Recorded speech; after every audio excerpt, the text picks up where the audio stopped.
الحمد لله نحمده ونستعينه ونستغفره ونؤمن به ونتوكل عليه ونعوذ بالله من شرور أنفسنا ومن سيئات أعمالنا من يهده الله فلا مضل له ومن يضلله فلا هادي له ونشهد أن لا إله إلا الله وحده لا شريك له ونشهد أن سيدنا ومولانا محمدًا عبده ورسوله أما بعد فأعوذ بالله من الشيطان الرجيم بسم الله الرحمن الرحيم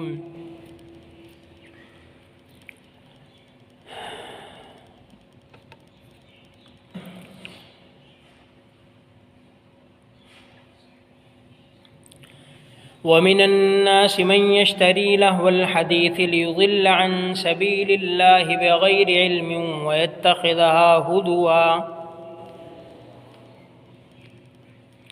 أولئك لهم عذاب مهين وقال تعالى والذين لا يشهدون الزور وإذا مروا باللغو مروا كراما وقال النبي صلى الله عليه وسلم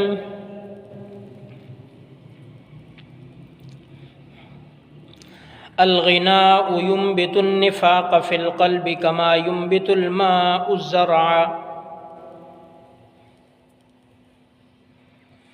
وقال النبي صلى الله عليه وسلم إن الله بعثني رحمة وهدى للعالمين وأمرني أن أمحق المزامير والمعازف والخمور والأوثان التي تعبد في الجاهلية وقال عليه الصلاة والسلام بعثت بكثر المزامير أو كما قال صلى الله عليه وسلم صدق الله مولانا العظيم وبلغنا رسوله النبي الكريم الأمين ونحن على ذلك لمن الشاهدين والشاكرين والحمد لله رب العالمين اللهم صل على محمد النبي الأمي وعلى آله وسلم تسليما اللهم صل على محمد كلما ذكره الذاكرون وكلما غفل عن ذكره الغافلون اللهم رب اشرح لي صدري ويسر لي أمري واحلل عقدة من لساني يفقه قولي اللهم رب زدني علما اللهم رب زدني علما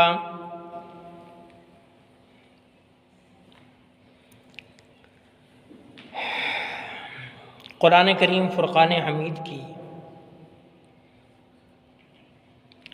جو آیت مبارکہ تلاوت کی ہے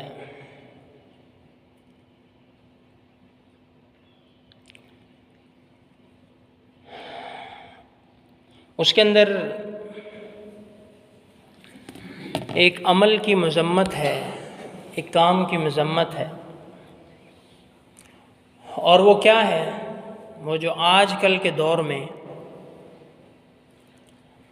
عام ہو چکا ہے، جس طرح ہر برائی آج کل عام ہے، اور اس سے بڑی جو خطرے کی بات ہوتی ہے وہ یہ ہوتی ہے کہ برائی کو برائی نہ سمجھا جانا، برائی کو ایک برائی کرنا اور دوسرا اس کو برا نہ سمجھنا۔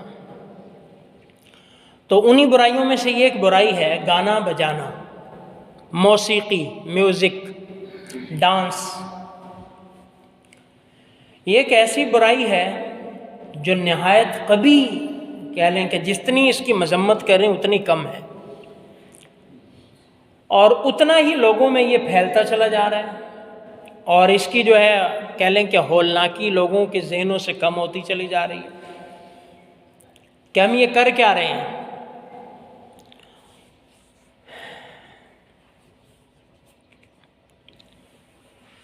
اور گانے بجانے کو دین اسلام نے پسند نہیں فرمایا، اس کی مذمت کی ہے۔ سورہ لقمان کی جو میں نے آیت تلاوت کی ہے، وَمِنَ النَّاسِ مَن يَشْتَرِي لَهْوَ الْحَدِيثِ لِيُضِلَّ عَن سَبِيلِ اللَّهِ بِغَيْرِ عِلْمٍ وَيَتَّخِذَهَا هُزُوًا، کہ لوگوں میں سے بعض ایسے ہیں جو لہو و لعب کی چیزوں کو، آلات لہو و لعب کو خریدتے ہیں اور لوگوں میں پھیلاتے ہیں تاکہ ان کو سیدھے راستے سے بھٹکا دیں، جہالت کی وجہ سے سیدھے راستے سے ہٹا دیں، ان کو لہو و لعب میں مشغول کر دیں۔ اللہ فرماتے ہیں اولئک لہم عذاب مہین، ایسے لوگوں کے لیے دردناک عذاب ہے، دردناک عذاب ہے۔ اب یہ لہو الحدیث کیا چیز ہے؟ ظاہر بات ہے قرآن کریم ہم پڑھتے ہیں تو ہمیں اس کی تفسیر اپنی طرف سے کرنے کا حق نہیں ہے۔ قرآن کریم کی یہی وجہ ہے کہ قرآن کریم آج تک محفوظ ہے کہ ہر ایک کو اس میں رائے زنی کی اور اپنی تفسیر مسلط کرنے کی اجازت نہیں ہے، اس لیے قرآن کریم محفوظ ہے۔ وہی تفسیر جو آپ علیہ السلام نے فرمائی معتبر ہے، وہی تفسیر جو حضرات صحابہ کرام نے فرمائی وہی معتبر ہے، اس لیے قرآن کریم ہمارے پاس جوں کا توں موجود ہے۔ تو لہو الحدیث کی تشریح میں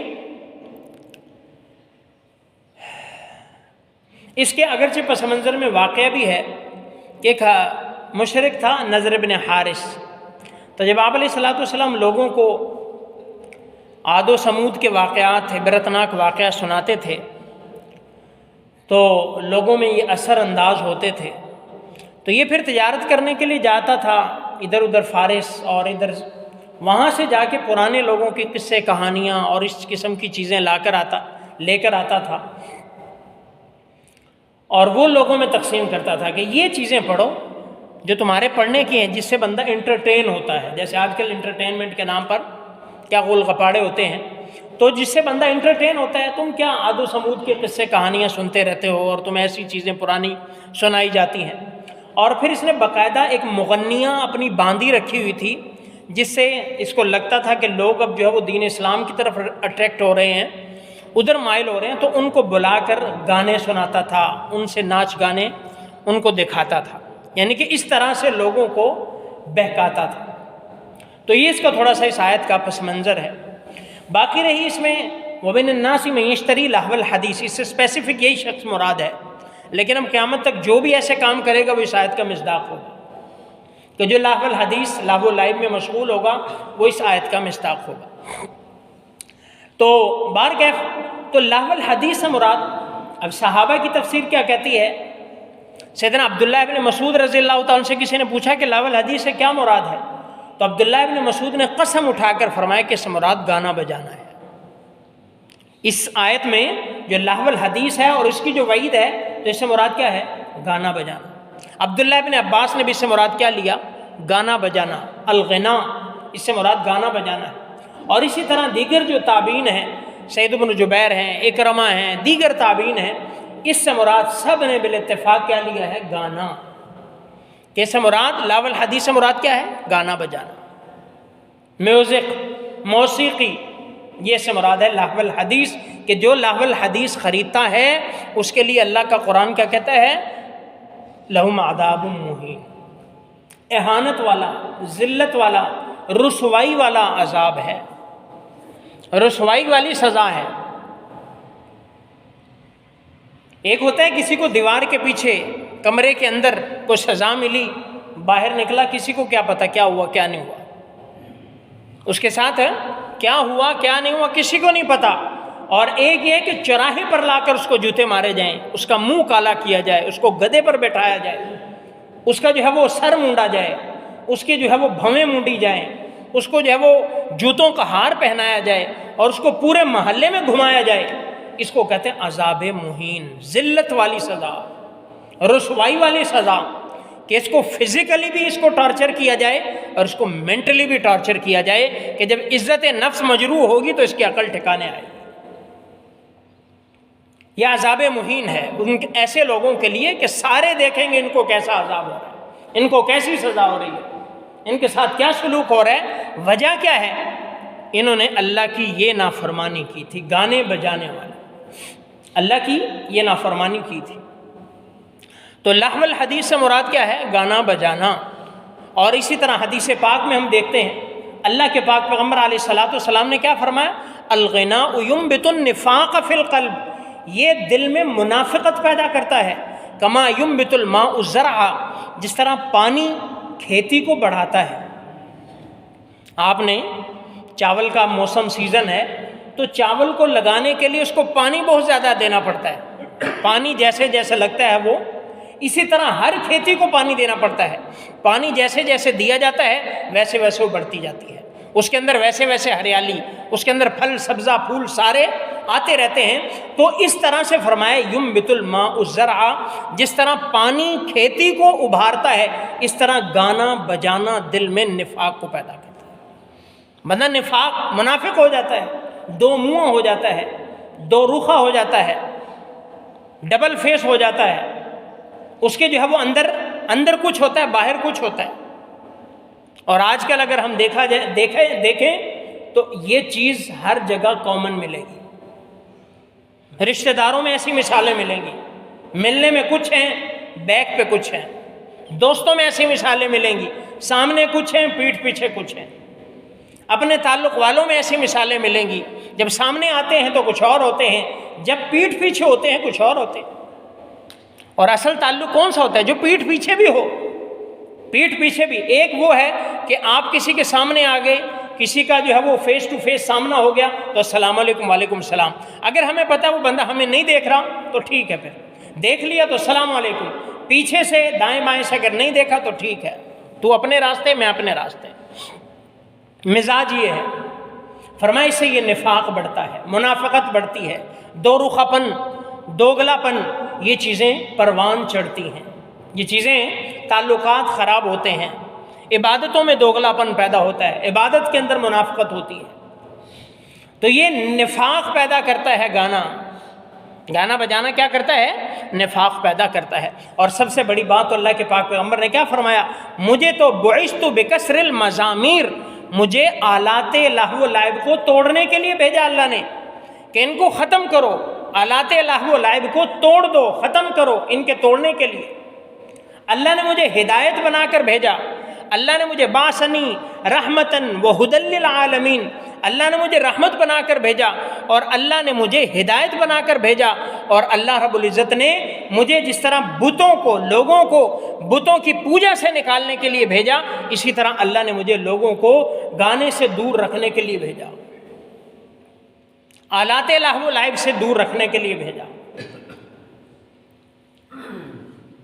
اور پھر سورہ فرقان کے آخری رکوع میں اللہ نے عباد الرحمن، جو اللہ کے بندے ہیں، ان کے صفات کا ذکر بیان فرمایا کہ عباد الرحمن کون ہے؟ وعباد الرحمن الذین یمشون علی الارض ہونا واذا خاطبهم الجاہلون قالوا سلاما والذین یبیتون لربهم سجدا وقیاما والذین یقولون ربنا اصرف عنا عذاب جہنم ان عذابها کان غراما۔ یہ ساری صفات بیان کی کہ یہ اللہ کے بندے ہیں جو زمین پر بڑے ہلکے پھلکے تواضع عاجزی ان کے ساری کے ساتھ چلتے ہیں، راتوں کو جاگتے ہیں، سجدے کرتے ہیں، اللہ سے معافی مانگتے ہیں، توبہ استغفار کرتے ہیں۔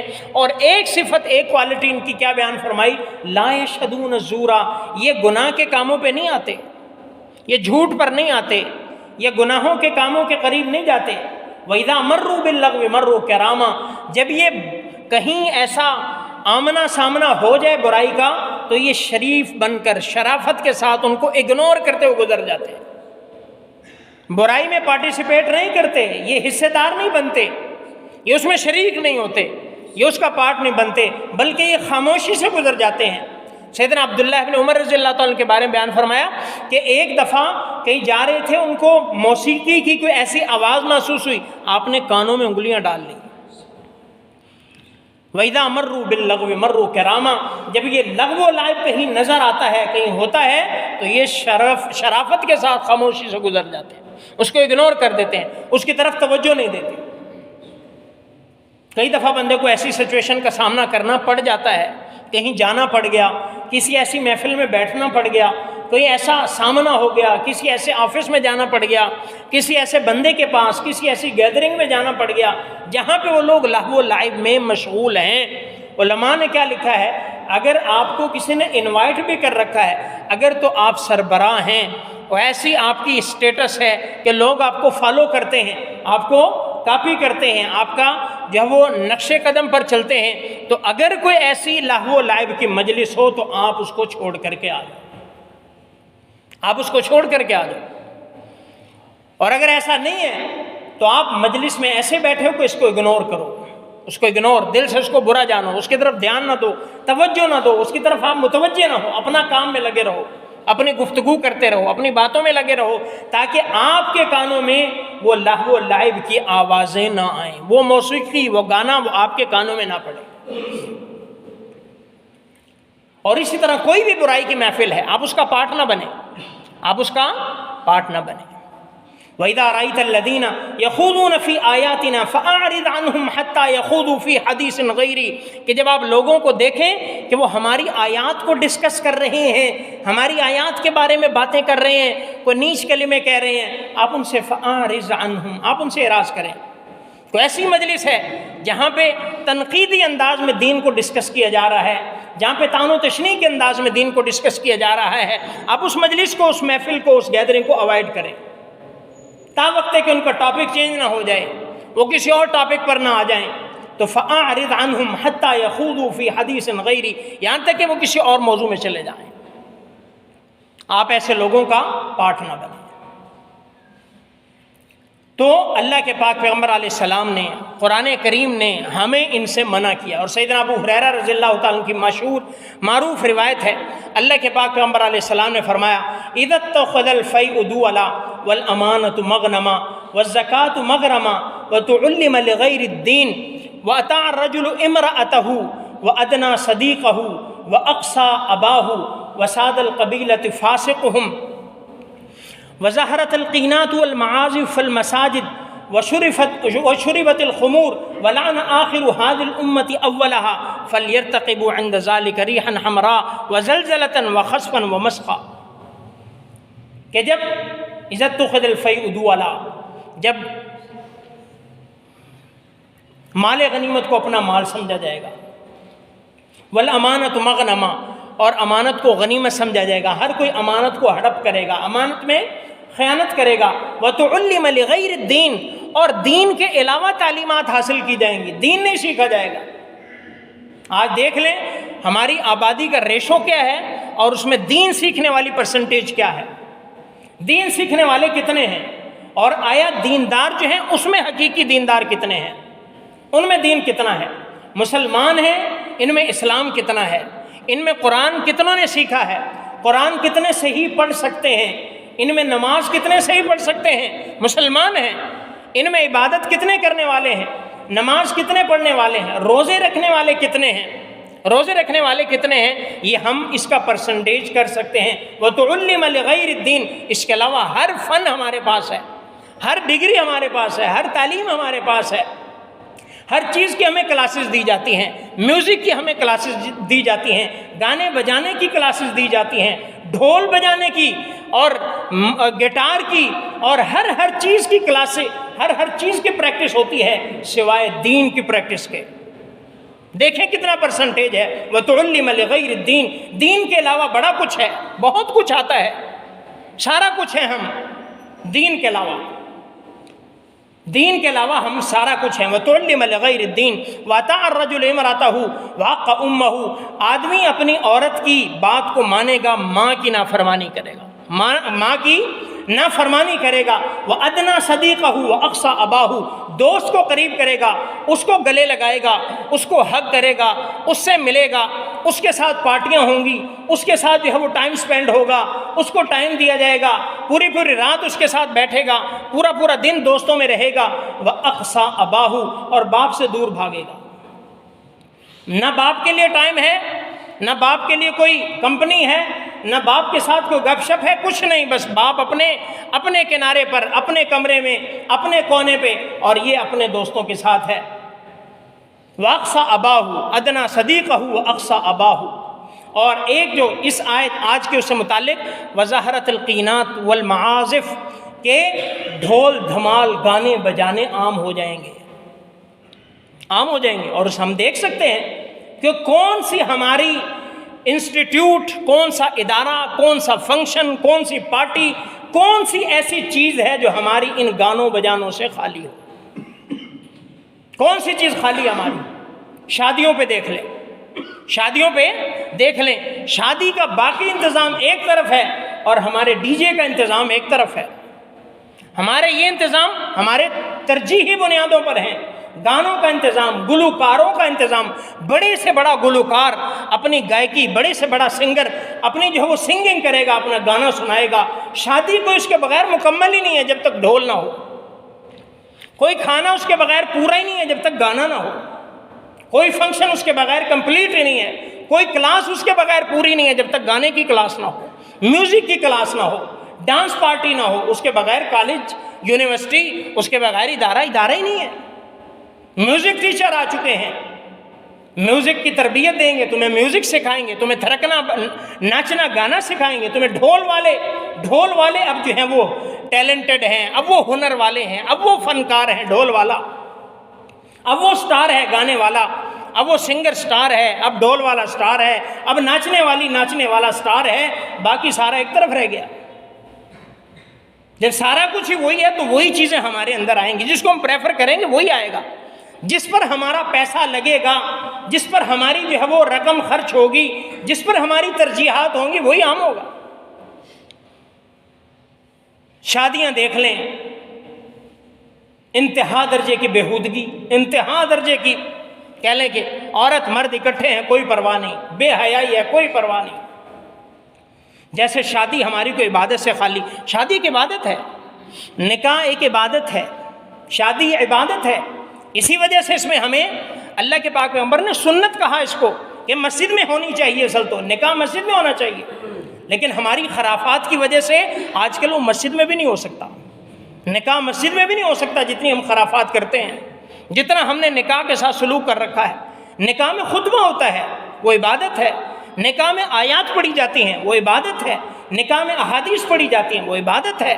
نکاح ایک مسنون عمل ہے، لیکن ہم نے نکاح کیا سمجھا ہوا ہے؟ ناچنا گانا، ڈھول بجانا، عورت مردوں کا ڈانس کرنا، شرابیں پینا، یہ سارا کا سارا شادی کا نکاح کا کنسیپٹ ہو چکا ہے۔ عمومی طور پر ایسے پیسز ابھی بھی ہیں، اللہ کا شکر ہے، دین والے اور جن کے اندر اللہ نے رمق رکھی ہے وہ اچھے لوگ بھی ہیں، جن کی شادیاں سادہ ہوتی ہیں۔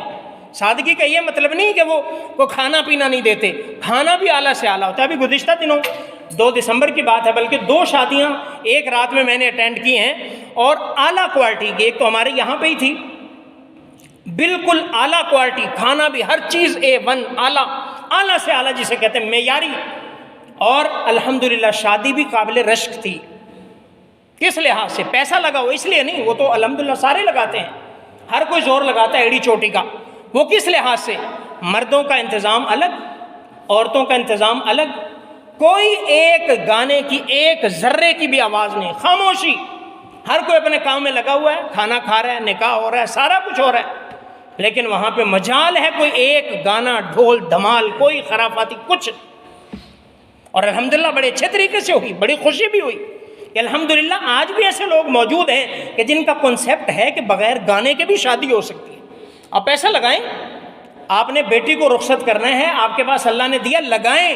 ہر والد کی خواہش ہوتی ہے کہ بیٹی بیٹے کی خوشی کرے، پیسہ لگائیں، کھانا کھلائیں، لوگوں کو اچھا کریں، سرو کریں، بہت اچھی بات ہے جتنا اللہ نے دے رکھا ہے۔ ہو سکتا ہے ایک بندہ 5 کروڑ لگائے، اس کے لیے وہ نارمل سی بات ہو، کوئی اسراف نہیں ہو، اور ہو سکتا ہے ایک بندہ 5 لاکھ بھی لگائے، اس کے لیے وہ بھی اسراف ہو، کیونکہ اس نے اپنی ایڑی چوٹی کا زور لگا کے پکڑ دھکڑ کر کے وہ سارا شو آف کیا، اس کے لیے ہو سکتا ہے وہ بھی اسراف ہو۔ لیکن ایک کے پاس اتنی کیپیسٹی ہے، اتنا اس کے پاس جو ہے وہ افورڈ کر سکتا ہے، 5 کروڑ بھی لگائے، ٹھیک ہے، اس کا کوئی پرواہ نہیں، اس کو تو ٹھیک ہے لگاؤ، کھانے کھلاؤ، الحمدللہ اس طرح بھی اچھا ہو سکتا ہے انتظام، اور الحمدللہ ہوا۔ ایک دوسری شادی تھی، بالکل یہی سیم، کوئی گانا دھمال ڈھول سارا، اور یہ نہیں کوئی عام شادی تھی، کوئی افورڈ نہیں کر سکتے تھے، اللہ کا شکر سارا کچھ وہاں پہ تھا، بڑے بڑے ایلیٹ کلاس لوگ موجود تھے وہاں پہ، لیکن کوئی گانا مجال ہو، الحمدللہ بڑے پیارے اور آسان طریقے سے ایسے بھی شادی ہو سکتی ہے، اور بلکہ بڑے لوگوں کو ایسی شادی کرنی چاہیے تاکہ نیچے لوگ جو ہیں وہ بیچارے احساس کمتری کا شکار، چھوٹا تو بیچارہ کاپی کرتے کرتے مر جاتا ہے کہ فلاں نے یہ کر دیا، فلاں نے یہ، وہ تو کر سکتا ہے بھائی، وہ کر سکتا ہے، لیکن اگر وہ فلاں بڑا اچھے کام کرے گا تو نیچے والوں کو اچھا میسج جائے گا، وہ پھر ایڑی چوٹی کا زور نہیں لگائے گا، وہ گانے بجانے میں وہ جو ہے وہ اپنا پیسہ خرچ نہیں کرے گا۔ تو بڑے لوگ جب ایک ٹرینڈ سیٹ کرتے ہیں تو وہ چھوٹوں کے لیے پھر اسی کو کاپی کرتے ہیں۔ اگر بڑے نے ناچ گانے پہ 1 کروڑ لگا دیا تو چھوٹا تو پھر ناچ گانا ضرور کرے گا، بھلے اسے جو مرضی کرنا پڑے گا۔ تو ایسے بھی شادی ہو سکتی ہے، ایسے بھی بیٹی رخصت ہو سکتی ہے کہ جب ہم پہلے دن ہی اس کو خطبے میں، قرآن کی آیت میں، حدیث کی روشنی میں اور پیارے پیغمبر کے سنت طریقے کے ساتھ رخصت کریں گے تو انشاءاللہ اس کی شادی کا پہلا دن ہی بابرکت ہوگا اور وہ برکت والی چلے گی انشاءاللہ۔ اور جو پہلے دن ہی ہم سارا کچھ غل غپاڑ کر کے مکس کر دیں گے، وہیں پہ قرآن، وہیں پہ حدیث، وہیں پہ خطبہ، وہیں پہ جو ہے وہ ڈی جے، ناچ گانا، سنگر، ڈانسر، وہ سارا کچھ مکس ہو گیا، اب بتائیں اس کا کیا فائدہ ہوا؟ یہ تو ایسا ہی ہے، آپ دعوت کریں، لوگوں کو کھانے کے لیے بلائیں اور 10 ڈشیں آپ ایک پلیٹ میں مکس کر کے دے دیں، 10 ڈشیں بنائیں اور سارا مکسچر بنا کے دے دیں، تو کوئی ایسا پسند کرے گا؟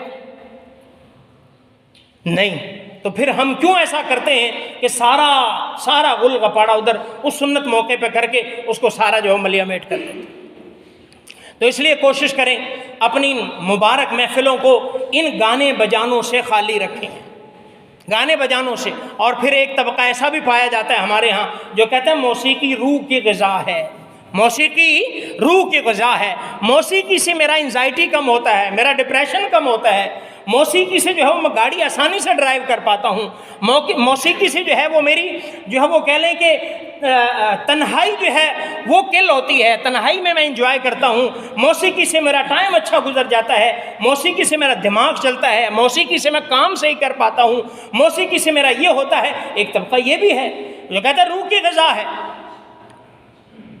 روح کی غذا میں کون ہوتا ہوں بنانے والا؟ آپ کون ہوتے ہیں روح کی غذا؟ روح کی غذا تو وہ بتائے جس نے روح کو پیدا کیا۔ اللہ قرآن میں کیا کہتا ہے کہ کافر لوگ روح کے بارے میں آپ سے پوچھتے ہیں، یسألونک عن الروح، روح کیا چیز ہے؟ اے پیارے پیغمبر آپ ان کو بتائیں، قل ہی امر ربی، یہ امر ربی ہے، قل الروح من امر ربی، یہ میرے رب کا امر ہے، اللہ کی طرف سے ہے، لطیف چیز ہے، ہمیں نہیں پتا، اللہ ہی دیتا ہے۔ روح اللہ کا حکم ہے، ہمیں کوئی نہیں پتا۔ دنیا چاند پر پہنچ گئی، دنیا نے ہر قسم کا روبوٹ بنا لیا، ہر چیز کو اس نے کمپیوٹرائز کر دیا، ہر چیز کو اس نے ٹچ پہ کر دیا، ہر چیز کو اس نے ایک بٹن پہ کر دیا، ہر چیز کو اس نے سینسر پہ کر دیا، ہر چیز کو اس نے جو ہے وہ فیس جو ہے وہ سینسنگ پہ کر دیا، ہر سارا کچھ ہو گیا، لیکن آج تک کوئی روح پیدا کر سکا ہے؟ کوئی روح کا پتہ لگا سکا ہے؟ روح کی کوئی میئرمنٹ کر سکا ہے؟ روح کسی کے اندر ڈال سکا ہے؟ روح کسی سے نکال سکا؟ نہیں کر سکا۔ تو پھر کیا ہے؟ امر ربی ہے، اس کے غذا کیا ہے؟ اللہ کی جانب سے ہی پتہ چلے گا۔ اور اللہ کیا کہتا ہے؟ الا بذکر اللہ تطمئن القلوب، یاد رکھو اللہ کے ذکر میں ہی روح کا چین ہے۔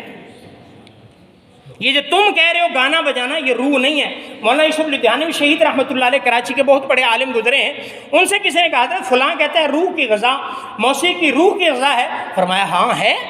وہ حیران ہوا، انہوں نے کہا ہاں جیسی روح ویسی غذا، ناپاک روح ہے تو ویسی غذا ہوگی، پاک روح ہے تو ویسی غذا ہوگی، پاک روح کی غذا کبھی بھی موسیقی نہیں ہو سکتی۔ شیخ عبدالحی عارفی صاحب رحمۃ اللہ علیہ انہوں نے بھی اس طرح کا جملہ فرمایا کہ پاک روحوں کی غذا وہ تو قرآن ہے، وہ تو حدیث ہے، وہ تو پیارے پیغمبر کا، ہاں ناپاک کی غذا گانا ہو جو بھی ہو وہ پھر اس کی روح ہے۔ جیسی روح ویسے فرشتے، جیسے کہا جاتا ہے، تو جیسی روح ویسی غذا، وگرنہ دنیا میں کوئی طاقت، کوئی علم روح کو بتا نہیں سکا روح ہے کیا چیز ہے۔ روح کیا چیز ہے؟ ہماری کو بیالوجی بتاتی ہے روح کیا چیز ہے، اس میں کوئی اس کی ڈیفینیشن کی ہو یا اس کو بتایا ہو، اس کے کوئی حدود اربع بتلائے ہوں، اس کا کوئی اور چیز ڈسکس کی ہو، کوئی کیمسٹری بتاتی ہو، اور اسی طرح سے کوئی فزکس بتاتی ہو، یا اسی طرح کے سے ڈاکٹروں کے کسی علوم میں اس کو کسی نے ڈسکس کیا ہو، اناٹومی میں کسی نے، علم تشریح الاعضاء میں کسی نے اس کو ڈسکس کیا ہو کہ روح یہ چیز ہے، کوئی بتا سکتا ہے؟ نہیں۔ کون بتاتا ہے؟ اللہ بتاتا ہے کہ میرا امر ہے، تو پھر اللہ اس کی غذا بتائے گا نا۔ مجھے آپ کو کس نے پیدا کیا؟ اللہ نے پیدا کیا۔ ہماری غذا کس نے متعین کی؟ اللہ نے متعین کی۔ میں اور آپ، میری آپ کی غذا گندم ہے، میری آپ کی غذا جو ہے، کھانا ہے، چاول ہے، پکا ہوا گوشت ہے، دودھ ہے، یہ میری آپ کی غذا ہے۔ جتنا اچھے سے اچھا گھاس ہو ہم نہیں کھا سکتے، لکڑی ہم نہیں کھا سکتے، کانٹے ہم نہیں کھا سکتے، مردار ہم نہیں کھا سکتے۔ حرمت علیکم المیتۃ والدم ولحم الخنزیر وما اہل لغیر اللہ بہ والمنخنقۃ والموقوذۃ والمتردیہ والنطیحہ وما اللہ نے فرمایا یہ ساری چیزیں تمہاری غذا نہیں ہے، تمہاری یہ غذا ہے۔ ثم شققنا الارض شقا فانبتنا فيها حبا وعنبا وقضبا وزيتونا ونخلا وحدائق غلبا وفاكهة وابا متاعا لكم ولانعامكم۔ ہم نے ترکاریاں اگائی، غلے اگائے، اناج اگائے، پھل اگائے، سبزیاں اگائی، زیتون اگائے، انگور اگائے، اناج اگائے، انار اگائے، یہ سارے کے سارے تمہارے لیے ہیں۔ اللہ نے ہماری غذا بتلائی، اللہ نے ہماری خوراک بتلائی۔ اور دوسری طرف جانور اللہ نے پیدا فرمائے، شیر پیدا کیا، تمہاری غذا کچا اور تازہ گوشت ہے۔ بیل بکری پیدا کیا، تمہاری غذا گھاس ہے۔ بعض جانور ہیں تمہاری غذا کیڑے مکوڑے ہیں، تمہاری غذا کانٹے ہیں۔ اللہ نے غذا متعین کی ہے، میں اور آپ کون ہوتے ہیں غذا متعین کرنے والے؟ تو جب میں اور آپ اپنی روح کی اپنی غذا متعین نہیں کر سکتے تو ہم روح کی غذا کیسے متعین کر سکتے ہیں؟ تو روح کیا ہے؟ روح امر ربی ہے۔ اس کی غذا کیا ہے؟ اس کی غذا اللہ کا ذکر ہے۔ اس کی غذا کیا ہے؟ اس کی غذا قرآن ہے۔ اس کی غذا کیا ہے؟ اس کی غذا نماز ہے۔ اس کی غذا تلاوت ہے۔ اس کی غذا روزہ ہے۔ اس کی غذا جو ہے وہ حج ہے۔ اس کی غذا عمرہ ہے۔ اس کی غذا جہاد ہے۔ اس کی غذا جو ہے وہ نیکی ہے، تقوی ہے، حسن سلوک ہے، رشتہ داروں کے ساتھ اچھائی ہے، یہ اس کی غذا ہے۔ اگر کوئی کہتا ہے میری روح کی غذا موسیقی ہے تو مطلب اس کی روح بیمار ہے، اس کی روح بیمار ہے۔ اس کی روح کیا ہے؟ بیمار ہے۔ جس طرح بیمار بندے کو میٹھی چیز کڑوی لگتی ہے، اسی طرح سے بیمار روح والے کو قرآن میں دل نہیں لگتا، نماز میں دل نہیں لگتا، مسجد میں دل نہیں لگتا، اس کا جو ہے وہ تلاوت میں دل نہیں لگتا، اس کا روزہ رکھنے کو جی نہیں کرتا، اس کا حلال میں جی نہیں لگتا۔ وہ کیا ہے؟ اس کی روح بیمار ہے۔ تو بجائے اس کے کہ اسی کو اپنی غذا بنانے کے اپنی روح کا علاج کیا جائے۔ اب اگر کوئی بندہ بیمار ہوتا ہے، اس کو میٹھی چیزیں کڑوی لگتی ہے، تو اس کا مطلب یہ نہیں ہے کہ وہ میٹھا کھانا چھوڑ دے، اس کا مطلب ہے بیماری کا علاج کرے تاکہ آپ کا ٹیسٹ پھر سے بحال ہو، آپ پھر سے اپنے جو ہے وہ ذائقے کو، اپنے ٹیسٹ بڈ کو جو ہے وہ دوبارہ بلڈ کر سکیں، دوبارہ اس کو جو ہے وہ بہتر کر سکیں، اور آپ روٹین پر، نیچر پر، فطرت پر آ جائیں۔ تو اس لیے میرے بھائیوں، مسلمان کی اور ایک مومن کی غذا، روح کی غذا، وہ جسمانی غذا ہو، روحانی غذا ہو، یہ اللہ کی طرف سے متعین کردہ ہے۔ گندے نالے کا پانی ہماری غذا نہیں ہے۔ اسی طرح موسیقی جو ہے وہ گندے نالی کے پانی سے بھی کہیں زیادہ بدبودار ہے، لہذا وہ ہماری روح کی غذا نہیں ہو سکتی، ہم اس کو اپنی روح کی غذا نہیں بنا سکتے۔ اگر گاڑی چلاتے ہو مجھے میوزک کا جی کرتا ہے، اب بعض لوگ ایسے بھی ہیں جن کو واش روم نہیں آتا بغیر جب تک سگریٹ نہ پئیں، تو اب اس کا کیا مطلب ہے؟ سب کو ایسا ہی کرنا چاہیے یا اس کو اپنا علاج کرنا چاہیے؟ مطلب کیا ہے کہ وہ بیمار ہے بیچارہ، وہ معذور ہے کہ جب تک وہ قضائے حاجت نہیں ہوتی، فارغ نہیں ہوتا، جب تک سگریٹ نہ پی لے، مطلب کیا ہے؟ وہ بیچارہ معذور ہے، مجبور ہے، بیمار ہے۔ تو اس لیے خدارا اپنے بچوں کو اس سے پاک کریں۔ اپنے اداروں میں ہم اتنے بھاری بھرکم فیسیں دے دے کے لاکھوں روپیہ ان کو جو ہے وہ کہہ لیں ان پر حرام کر کے، اور ان کو وہ کیا کر رہے ہیں؟ بچوں کو میوزک سکھایا جا رہا ہے، بچوں کے اندر کیا ہے جی؟ عشق بیدار کیا جا رہا ہے، وہ عاشقی پہ ان کو ابھارا جا رہا ہے، ان کے کپل بنائے جا رہے ہیں، ان کے اندر جو ہے وہ جوڑے بنائے جا رہے ہیں، ان کو عشق معشوقیاں۔ گانے سے کیا ہوتا ہے؟ اندر سے وہ جانوری ہیجانی کیفیت پیدا ہوتی ہے، وہ ہیجانی کیفیت پیدا ہوتی ہے، وہ اندر کا حیوان جاگتا ہے، وہ عشق معشوقی جاگتی ہے، وہ پھر بچی کے دماغ کو خراب کرتی ہے، وہ بچے کے دماغ کو خراب کرتا ہے۔ پھر یہ جا کے یہی والدین جنہوں نے غفلت کا مظاہرہ کیا، جنہوں نے اس کی جو ہے وہ میوزک کلاس پر اور اس کے ڈانس پارٹیوں پر پیسے لگائے، وہ انہی والدین کو کل کو جا کے وہ کورٹ میں کھینچتی ہے۔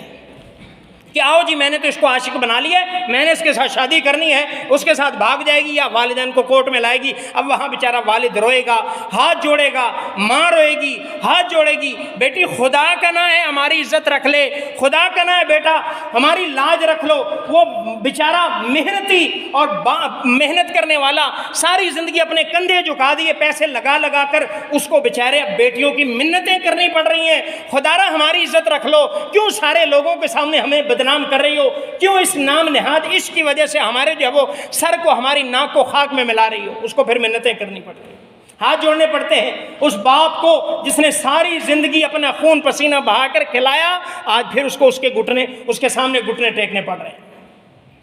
تو اپنی اولاد پر نظر رکھیں خدا را، ان موسیقیوں سے ان کو ایسی تنہائی نہ دیں کہ وہ آپ کے ہاتھ سے نکل جائیں، ایسی تنہائی بالکل نہ دیں کہ وہ آپ کے ہاتھ سے نکلتے نظر آئیں۔ یہ کوئی پیار نہیں ہے اولاد کے ساتھ، وہ اس کا کوئی بھی سوشل کنیکشن ہو وہ آپ کے علم میں ہو، وہ آپ سے پوچھ کر فیس بک اکاؤنٹ بنائے، واٹس ایپ بنائے اور انسٹاگرام بنائے اور ٹویٹر پر جائے، جہاں پر بھی جائے آپ کے علم میں ہونا چاہیے، اس کا اکاؤنٹ آپ کے واچ میں ہونا چاہیے۔